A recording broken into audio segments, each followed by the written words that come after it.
आपको पता है ये नाम जो है ना, ये नाम, ये मोमिन मुनाफिक की पहचान है। ये हमारा कोई मुत्तफी का फैसला नहीं, सरकार का फरमान है।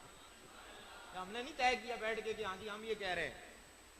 ये मोमिन और मुनाफिक की सरकार की बारगाह में अर्ज की कि या रसूल अल्लाह सल्लल्लाहु अलैहि वसल्लम, जब लोग ज्यादा हो, पता ना चले अपने कितने पराए कितने, फिर हमें क्या करना चाहिए?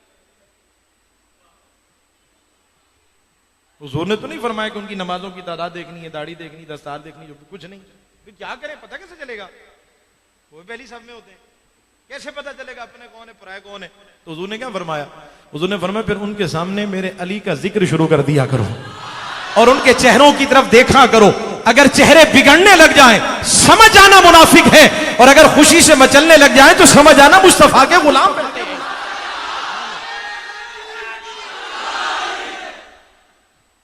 तो हजरत अली जो है वो जिक्र है, पहचान है। मोमिन मुनाफिक की क्या है? तो यूं सादा लफ्जों में चलो कह दे तो शेर में समझ जाए कि खुदा जी से औजे कमाल देता है, उसे सैयदा बतूल की चौखट पे डाल। ये हर किसी के हिस्से में नहीं है। जो इश्क इश्क की बातें करते, फतवे लगाते ना, इश्क बाजार से नहीं मिलता। हाँ, ये अहले बैत की मोहब्बत फतवे लगाने से नहीं, सर झुकाने से मिलती है।